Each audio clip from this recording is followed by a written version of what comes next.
जय श्री कृष्ण। श्रीमद् भागवत तृतीय स्कंद अथैकविंशोऽध्यायः। कर्दम जी की तपस्या और भगवान का वरदान। विदुर जी ने पूछा, भगवान, स्वयंभू मनु का वंश बड़ा आदरणीय माना गया है। उसमें मैथुन धर्म के द्वारा प्रजा की वृद्धि हुई थी। अब आप मुझे उसी की कथा सुनाइए। ब्राह्मण, आपने कहा था कि स्वयंभू मनु के पुत्र प्रियव्रत और उत्तानपाद ने 7 द्वीपों वाली पृथ्वी का धर्मपूर्वक पालन किया था तथा उनकी पुत्री जो देवहूति नाम से विख्यात हुई थी, कर्दम प्रजापति को ब्याही गई थी। देवहूति योग के लक्षण यमादि से संपन्न थी। उससे महायोगी कर्दम जी ने कितनी संतानें उत्पन्न की, वह सब प्रसंग आप मुझे सुनाइए। मुझे उसके सुनने की बड़ी इच्छा है। इसी प्रकार भगवान रुचि और ब्रह्मा जी के पुत्र दक्ष प्रजापति ने भी मनु जी की कन्याओं का पाणी ग्रहण करके उनसे किस प्रकार क्या क्या संतान उत्पन्न की, यह सब चरित भी मुझे सुनाइए। मैत्रेय जी ने कहा, विदुर जी, जब ब्रह्मा जी ने भगवान कर्दम को आज्ञा दी कि तुम संतान की उत्पत्ति करो, तो उन्होंने 10,000 वर्षों तक सरस्वती नदी के तीर पर तपस्या की। वे एकाग्र चित्त से प्रेम पूर्वक पूजनोपचार द्वारा शरणागत वरदायक श्रीहरि की आराधना करने लगे। तब सतयुग के आरंभ में कमल नयन भगवान श्रीहरि ने उनकी तपस्या से प्रसन्न होकर उन्हें अपने शब्द ब्रह्ममय स्वरूप से मूर्तिमान होकर दर्शन दिए। भगवान की वह भव्य मूर्ति सूर्य के समान तेजोमय थी। वे गले में श्वेत कमल और कुमुद के फूलों की माला धारण किए हुए थे। मुख कमल नीली और चिकनी अलकावली से सुशोभित था। वे निर्मल वस्त्र धारण किए हुए थे। सिर पर झिलमिलाता हुआ सुवर्णमय मुकुट, कानों में जगमगाते हुए कुंडल और कर कमलों में शंख, चक्र, गदा आदि आयुध विराजमान थे। उनके एक हाथ में क्रीड़ा के लिए श्वेत कमल सुशोभित था। प्रभु की मधुर मुस्कान भी भरी चितवन चित्त को चुराए लेती थी। उनके चरण कमल गरुड़ जी के कंधों पर विराजमान थे तथा वक्षस्थल में श्री लक्ष्मी जी और कंठ में कौस्तुभ मणि सुशोभित थी। प्रभु की इस आकाश स्थिति मनोहर मूर्ति का दर्शन करके कर्दम जी को बड़ा हर्ष हुआ, मानो उनकी सभी कामनाएं पूर्ण हो गई। उन्होंने सानंद हृदय से पृथ्वी पर सिर टेककर भगवान को साष्टांग प्रणाम किया और फिर प्रेम प्रवण चित्त से हाथ जोड़कर सुमधुर वाणी से वे उनकी स्तुति करने लगे। कर्दम जी ने कहा, स्तुति करने योग्य परमेश्वर, आप संपूर्ण सत्व गुण के आधार हैं। योगी जन उत्तरोत्तर शुभ योनियों में जन्म लेकर अंत में योगस्थ होने पर आपके दर्शन की इच्छा करते हैं। आज आपका वही दर्शन पाकर हमें नेत्रों का फल मिल गया। आपके चरण कमल भवसागर से पार जाने के लिए जहाज हैं। जिनकी बुद्धि आपकी माया से मारी गई, वे ही उन तुच्छ क्षणिक विषय सुखों के लिए जो नरक में भी मिल सकते हैं, उन चरणों का आश्रय लेते हैं। किंतु स्वामी, आप तो उन्हें वे विषय भोग भी दे देते हैं। प्रभु, आप कल्पवृक्ष हैं। आपके चरण समस्त मनोरथों को पूर्ण करने वाले हैं। मेरा हृदय काम कलुषित है। मैं भी अपने अनुरूप स्वभाव वाली और गृहस्थ धर्म के पालन में सहायक शीलवती कन्या से विवाह करने के लिए आपके चरण कमलों की शरण में आया हूँ। सर्वेश्वर, आप संपूर्ण लोकों के अधिपति हैं। नाना प्रकार की कामनाओं में फंसा हुआ यह लोक आपकी वेदवाणी रूप डोरी में बंधा हुआ है। धर्म मूर्ते उसी का अनुगमन करता हुआ मैं भी काल रूप आपको आज्ञा पालन रूप पूजोपहारादि समर्पित करता हूँ। प्रभु, आपके भक्त विषयासक्त लोगों और उन्हीं के मार्ग का अनुसरण करने वाले मुझ जैसे कर्म जड़ पशुओं को कुछ भी न गिन कर आपके चरणों की छत्र छाया का ही आश्रय लेते हैं तथा परस्पर आपके गुण गान रूप मादक सुधा का ही पान करके अपने क्षुधा पिपासा आदि देह धर्मों को शांत करते रहते हैं। प्रभु, यह कालचक्र बड़ा प्रबल है। साक्षात ब्रह्म ही इसके घूमने की धुरी है। अधिक मास सहित 13 महीने अरे हैं, 360 दिन जोड़ है, 6 ऋतुएं नेमी हाल है, अनंत क्षण पल आदि इसमें पत्रकार धाराएं हैं तथा 3 चातुर्मास्य इसके आधारभूत नाभि है। यह अत्यंत वेगवान संवत्सर रूप कालचक्र चराचर जगत की आयु का छेदन करता हुआ घूमता रहता है, किंतु आपके भक्तों की आयु का हास नहीं कर सकता। भगवान जिस प्रकार मकड़ी स्वयं ही जाले को फैलाती, उसकी रक्षा करती और अंत में उसे निगल जाती है, उसी प्रकार आप अकेले ही जगत की रचना करने के लिए अपने से अभिन्न अपनी योग माया को स्वीकार कर उससे अभिव्यक्त हुई अपनी सत्व आदि शक्तियों द्वारा स्वयं ही इस जगत की रचना, पालन और संहार करते हैं। प्रभु, इस समय आपने हमें अपनी तुलसी माला मंडित माया से परिच्छिन्न सी दिखाई देने वाली सगुण मूर्ति से दर्शन दिया है। आप हम भक्तों को जो शब्दादि विषय सुख प्रदान करते हैं, वे मायिक होने के कारण यद्यपि आपको पसंद नहीं हैं, तथापि परिणाम में हमारा शुभ करने के लिए वे हमें प्राप्त हों।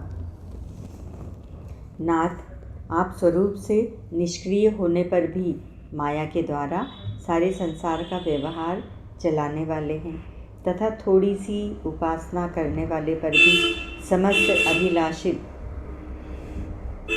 वस्तुओं की वर्षा करते रहते हैं। आपके चरण कमल वंदनीय हैं, आपको बार बार नमस्कार करता हूँ। मैत्रेय जी कहते हैं, भगवान की भौहें प्रणय मुस्कान भरी चितवन से चंचल हो रही थी। वे गरुड़ जी के कंधे पर विराजमान थे। जब करदम जी ने इस प्रकार निष्कपट भाव से उनकी स्तुति की, तब वे उनसे अमृतमयी वाणी से कहने लगे। श्री भगवान ने कहा, जिसके लिए तुमने आत्म संयम आदि के द्वारा मेरी आराधना की है, तुम्हारे हृदय के उस भाव को जानकर मैंने पहले ही उसकी व्यवस्था कर दी है। प्रजापते, मेरी आराधना तो कभी भी निष्फल नहीं होती। फिर जिनका चित्त निरंतर एकांत रूप से मुझ में ही लगा रहता है, उन तुम जैसे महात्माओं के द्वारा की हुई उपासना को तो और भी अधिक फल होता है। प्रसिद्ध यशस्वी सम्राट स्वयंभू मनु ब्रह्मावर्त में रहकर 7 समुद्र वाली सारी पृथ्वी का शासन करते हैं। विप्रवर, वे परम धर्मज्ञ महाराज महारानी शत्रुपा के साथ तुमसे मिलने के लिए परसों यहाँ आएंगे।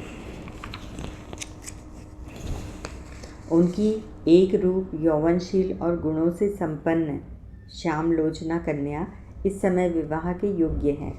प्रजापति, तुम सर्वथा उसके योग्य हो, इसीलिए वे तुम्ही को वहाँ कन्या अर्पण करेंगे। ब्राह्मण, गत अनेकों वर्षों से तुम्हारा चित्त जैसी भार्या के लिए समाहित रहा है, अब शीघ्र ही वह कन्या, राजकन्या तुम्हारी वैसी ही पत्नी होकर यथेष्ट सेवा करेगी। वह तुम्हारा वीर्य अपने गर्भ में धारण कर उससे 9 कन्याएं उत्पन्न करेगी और फिर तुम्हारी उन कन्याओं से लोक रीति के अनुसार मरीचि आदि ऋषिगण पुत्र उत्पन्न करेंगे। तुम भी मेरी आज्ञा का अच्छी तरह पालन करने में शुद्ध चित्त हो, फिर अपने सब कर्मों का फल मुझे अर्पण कर मुझको ही प्राप्त होगे। जीवों पर दया करते हुए तुम आत्मज्ञान प्राप्त करोगे और फिर सबको अभय दान दे अपने सहित संपूर्ण जगत को मुझ में और मुझको अपने में स्थित देखोगे। महामुने, मैं भी अपने अंश कला रूप से तुम्हारे वीर्य द्वारा तुम्हारी पत्नी देवहूति के गर्भ में अवतीर्ण होकर सांख्य शास्त्र की रचना करूँगा। मैत्रेय जी कहते हैं, विदुर जी, कर्दम ऋषि से इस प्रकार संभाषण करके इंद्रियों के अंतर्मुख होने पर प्रकट होने वाले श्रीहरि सरस्वती नदी से घिरे हुए बिंदुसर तीर्थ से, जहाँ कर्दम ऋषि तप कर रहे थे, अपने लोक को चले गए। भगवान के सिद्ध मार्ग वैकुंठ मार्ग की सभी सिद्धेश्वर प्रशंसा करते हैं। वे कर्दम जी के देखते देखते लोगों को सिधार गए। उस समय गरुड़ जी के पक्षों से जो साम की आधारभूता ऋचाएँ निकल रही थी, उन्हें वे सुनते जाते थे। विदुर जी, श्रीहरि के चले जाने पर भगवान कर्दम उनके बताए हुए समय की प्रतीक्षा करते हुए बिंदु सरोवर पर ही ठहरे रहे। वीरवर, इधर मनु जी भी महारानी शतरूपा के साथ स्वर्ण जटित रथ पर सवार होकर तथा उस पर अपनी कन्या को भी बिठाकर पृथ्वी पर विचरते हुए जो दिन भगवान ने बताया था, उसी दिन शांति परायण महर्षि कर्दम के उस आश्रम पर पहुँच गए। सरस्वती के जल से भरा हुआ यह बिंदु सरोवर वह स्थान है जहाँ अपने शरणागत भक्त कर्दम के प्रति उत्पन्न हुई अत्यंत करुणा के वशीभूत हुए भगवान के नेत्रों से आंसुओं की बूंदें गिरी थी। यह तीर्थ बड़ा ही पवित्र है। इसका जल कल्याणमय है और अमृत के समान मधुर है तथा महर्षिगण सदा इसका सेवन करते हैं। उस समय बिंदु सरोवर पवित्र वृक्ष लताओं से घिरा हुआ था, जिनमें तरह तरह की बोली बोलने वाले पवित्र मृग और पक्षी रहते थे। वह स्थान सभी ऋतुओं के फल और फूलों से संपन्न था और सुंदर वन श्रेणी भी उसकी शोभा बढ़ाती थी। वहाँ झुंड के झुंड मतवाले पक्षी चहक रहे थे। मतवाले भौरे मंडरा रहे थे। उन्मत्त मयूर अपने पिच्छ फैला फैला कर नट की भांति नृत्य कर रहे थे और मतवाले कोकिल कुहू कुहू करके मानो एक दूसरे को बुला रहे थे। वह आश्रम कदम्ब, चंपक, अशोक, करंज, बकुल, असन, कुंद, मंदार, कुटज और नए नए आम के वृक्षों से अलंकृत था, जहाँ जलकाग, बतख आदि जल पर तैरने वाले पक्षी हंस, कूरर, जलमुर्ग, सारस, चकवा, चकोर मधुर स्वर से कलवर कर रहे थे।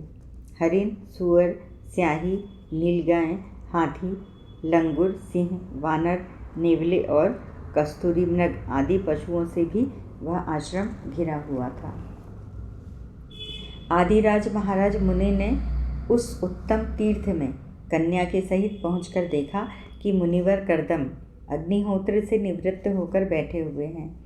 बहुत दिनों तक उग्र तपस्या करने के बाद वे शरीर से बड़े तेजस्वी दिख पड़ते थे तथा भगवान के स्नेहपूर्ण चितवन के दर्शन, उनके उच्चारण किए हुए कर्णामृत रूप सुमधुर वचनों को सुनने से इतने दिनों तक तपस्या करने पर भी वे विशेष दुर्बल नहीं जान पड़ते थे। उनका शरीर लंबा था, नेत्र कमल दल के समान विशाल और मनोहर थे, सिर पर जटाएं सुशोभित थीं और कमर में चीर वस्त्र थे। वे निकट से देखने पर बिना सान पर चढ़ी हुई महामूल्य मणि के समान मलिन जान पड़ते थे। महाराज स्वयंभू मनु को अपनी कुटी में आकर प्रणाम करते देख उन्होंने आशीर्वाद से प्रसन्न किया और यथोचित आतिथ्य की रीति से उनका स्वागत और सत्कार किया। जब मनु जी उनकी पूजा ग्रहण कर स्वस्थ चित्त से आसन बैठ गए, तब मुनिवर कर्दम ने भगवान की आज्ञा का स्मरण कर उन्हें मधुर वाणी से प्रसन्न करते हुए इस प्रकार कहा। देव, आप भगवान विष्णु की पालन शक्ति रूप हैं, इसीलिए आपका घूमना फिरना निसंदेह सज्जनों की रक्षा और दुष्टों के संहार के लिए ही होता है।